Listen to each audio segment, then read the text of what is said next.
दोस्तों कहते हैं कि शादी एक ऐसा रिश्ता है जो रिश्ता जिंदगी में एक अनमोल पल, एक अनमोल मोमेंट को प्रेजेंट करता है। दोनों इस रिश्ते को निभाने के लिए जन्म जन्म के लिए कस्में खाते हैं। दोनों एक दूसरे की हिफाजत के लिए कस्में खाते हैं कि हम अपनी जान देकर भी आपकी जान बचाएंगे।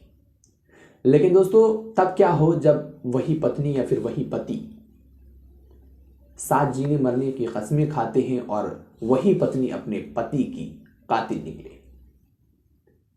नमस्कार, आदाब, सत श्री अकाल। मैं हूं फिरदौस और आप देख रहे हैं फिरदौस दृश्य ऑफिशियल। दोस्तों आज की कहानी की शुरुआत तकरीबन 2 महीने पहले होती है और यह कहानी तकरीबन 2 महीने पहले की है, जब उत्तर प्रदेश का एक जिला है लखीमपुर खीरी, और लखीमपुर खीरी का एक शहर है पलिया, और पलिया से तकरीबन 15 किलोमीटर दूर एक गांव है बल्लीपुर, जिस गांव से यह कहानी ताल्लुक रखती है। और इस कहानी की शुरुआत होती है 7 दिसंबर 2023 से। दोस्तों 7 दिसंबर 2023 की वो शाम थी जिस शाम में बल्लीपुर के रहने वाले महेंद्र, जिनके बेटे का मुंडन होना था, महेंद्र अपने बेटे के मुंडन को लेकर तमाम तरह की तैयारियां कर रहे थे। अजीज वकार आए हुए थे, घर में खुशी का माहौल था, डीजे बजाया जा रहा था। लेकिन शायद महेंद्र को यह नहीं मालूम था कि वो रात यानी कि 7 दिसंबर की जो रात है वो महेश के लिए शायद आखिरी रात होगी। अपने बेटे की मुंडन की तैयारियां करता है और तमाम लोग घर पर होते हैं, खाने पीने की जरूरी सामग्री लेके आते हैं और मुंडन की शुरुआत होती है। धीरे धीरे मुंडन की शुरुआत हुई और मुंडन खत्म हुआ। लोग खाना खाकर अपने घरों को रुखसत हो गए। धीरे धीरे सभी लोग अपने घरों को जाने लगे। महेंद्र भी काफी थक चुके थे, वो भी अपने बिस्तर पर आराम करने लगे कि अचानक से उनकी नींद लग गई और वो सो गए। लेकिन यहीं पर जो महेश की पत्नी होती है सुमन, उसने अपने बताया जाता है कि महेश की जो पत्नी है उनका पहले से ही एक और पर्सन सूरज, उनसे अफेयर चलता है। जब सभी लोग सो जाते हैं तो सूरज महेश के घर आ जाता है और दोनों एक दूसरे से बातें करने लगते हैं। उधर महेंद्र सोए ही थे कि थोड़ा देर के बाद उनकी आंख खुलती है और वो अपने रूम में जाते हैं। लेकिन जब रूम में जाते हैं तो माजरा देखकर उनके पैरों तले जमीन निकल जाती है, क्योंकि उनके रूम में ऑलरेडी सूरज बैठा हुआ था। जिसके बाद सूरज और महेंद्र में, जिस तरीके से लोगों ने बताया कि सूरज और महेंद्र में हाथापाई भी हुई और पोस्टमार्टम रिपोर्ट में यह सामने आया कि इनकी जो हत्या है गला दबाकर हुई। सूरज और महेंद्र एक दूसरे से लड़ते रहे। उसी समय उनकी पत्नी और सूरज जो उनका प्रेमी है, दोनों ने उनकी गला दबाकर हत्या कर दी। जिस तरीके से पोस्टमार्टम रिपोर्ट और पुलिस के मुताबिक ये बताया गया है कि क्योंकि उनके गले पर हाथों के निशान पाए गए थे।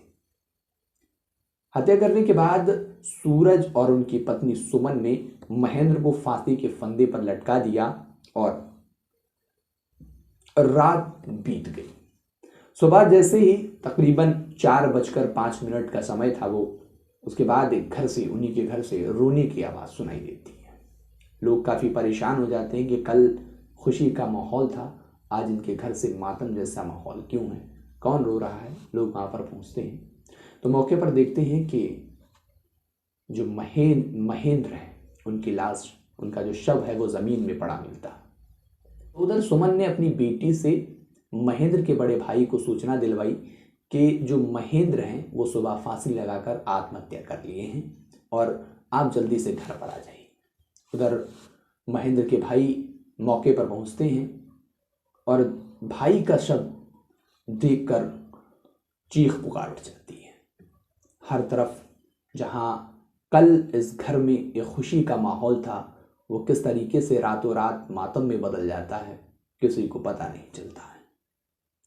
पुलिस को इत्तला दी जाती है और मौके पर जब पुलिस और गांव वाले पहुंचते हैं तो सब मातम सा माहौल होता है। उधर उनकी पत्नी का रो रो कर बुरा हाल है कि आए आखिरकार इन्होंने आत्महत्या की तो क्यों की।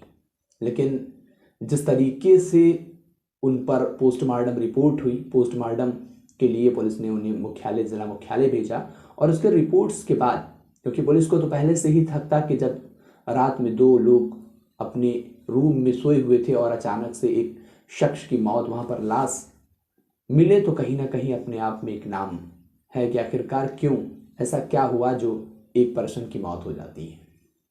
उधर पुलिस को तो शक था, लेकिन वो शक हकीकत में कैसे बदलता, थोड़ा सा उसमें भी टाइम था। पुलिस ने उस शव को पोस्टमार्टम के लिए जिला मुख्यालय भेजा और पोस्टमार्टम की रिपोर्ट के आने के बाद बताया गया कि इन पर इनकी जो है गला दबाकर इनकी हत्या की गई है और उसके बाद इनको फांसी के फंदे पर लटकाया गया है। बस फिर क्या था, 8 दिसंबर की वो सुबह थी और पुलिस ने सुमन और उनके प्रेमी सूरज को गिरफ्तार कर लिया और 8 दिसंबर की सुबह को दोनों को जेल भेज दिया। अब दोस्तों देखिए यहां पर किस तरीके से एक बीवी ने अपने पति की जान ले ली।